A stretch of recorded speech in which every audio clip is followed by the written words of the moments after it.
Hey guys, in today's video, I will be sharing some DIY hot cocoa cups with a winter wonderland or a frozen theme. So stinking cute. I have made quite a few batches since my very first Christmas hot cocoa cup, so I've got some more tips and tricks to share this time. So let's jump into some supplies that we will be using today. I have some paper straws. I got a set of 6 from Amazon. I also have some almond bark. I got lots of questions last time about why almond bark versus chocolate. You definitely can sub it for chocolate. It's just almond bark is a thicker consistency, so you may have to do 2 coats of chocolate. I also have some food coloring to make it a little winter wonderland. And I also have this silicone snowflake mold. Y'all, super easy to use. I loved it. I have these little 3-ounce white cups from Amazon, and we have some marshmallows and sprinkles. Of course, the main ingredient and some hot cocoa. Okay, the first thing that I am going to do this time around is I'm going to make some snowflakes to use as like my little icing decorations. You can skip this step if you buy some pre-made ones, but I went ahead and wanted to like give it a whirl and try to make my own. So I put 1 little drop of food coloring and it goes a long way. Put some in a sandwich baggie and then I am just going to pipe it into my silicone mold.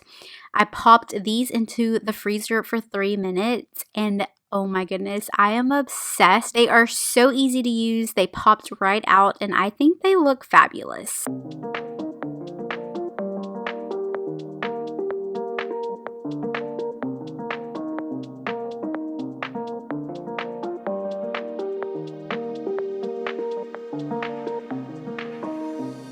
Now that I have my snowflakes ready, I'm ready to move on to the hot cocoa cups. So I'll just be using these little 3-ounce cups here, taking some of my almond bark and filling the cup up about halfway full, and then just twirling it around, making sure that every surface of the cup or of the inside of the cup is getting covered.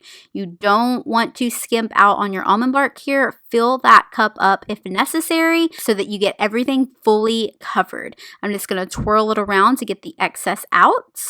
And I'm going to pop these cups into the freezer for about 3 minutes. While they are in the freezer, it's time to work on the lids. Now, I'm going to give you guys 2 options this time. We're going to do some with lids and some without.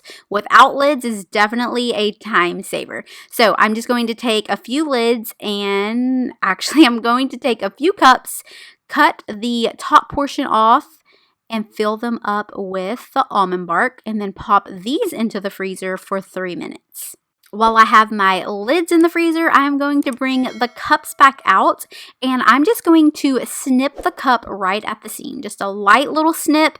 I'm going to peel it back a little bit and the cup will literally slip out.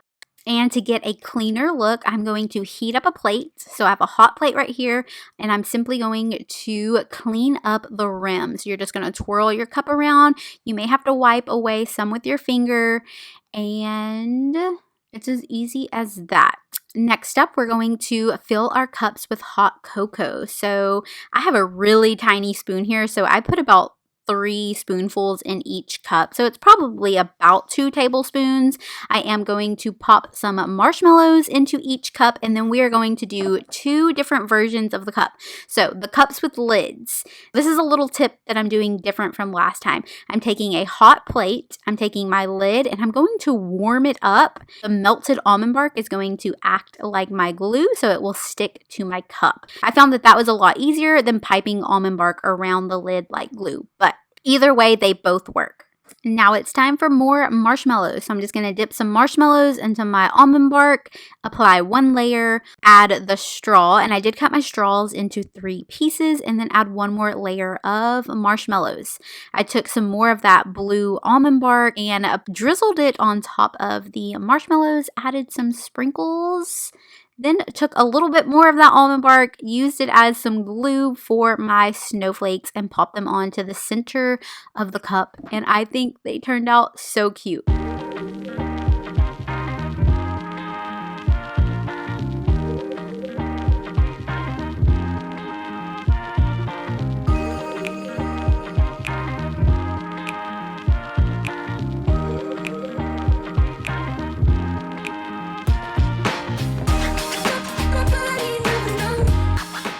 Okay, so let's go ahead and look at another option here. And this one's a little bit of a time saver. Instead of doing the lids, we are going to take our straw, dip it in some almond bark, and place it deep down into the cup. Then we are going to take some more almond bark, pipe it into your cup, apply more marshmallows, a little bit more of some almond bark, and add some sprinkles and or icing decorations. Okay, so time for a little tip. If you are going to package them to gift to someone, I recommend doing the cocoa cup with the lid. But if you're just going to have these out at your cocoa station, or you want to package them up and you know that they're not going to be traveling, you definitely could save some time by making the cocoa cups without the lids. Now, I do really love the cocoa cups with the lids. They are a lot bigger. I feel like they really make a statement, but the little ones are absolutely adorable as well. Now it's time to make a cup of hot cocoa with these little hot cocoa cups. The mug that I'm using is actually a 16-ounce mug. I did not fill it up completely with milk, but you do want to use either hot milk or hot water. Place your hot cocoa cup in there and stir, stir, stir, and enjoy. Add more marshmallows. You definitely can add more toppings and enjoy. Well, that's going to be a wrap for today's video. I hope you guys enjoyed seeing another version of these DIY hot cocoa cups. If you did enjoy today's video, please give it a thumbs up. Thank you so much for spending a little bit of your time with me today. I truly appreciate it. Subscribe before you leave. Hit that notification bell so you won't miss my next upload, and I'll see you in the next one. Bye, guys.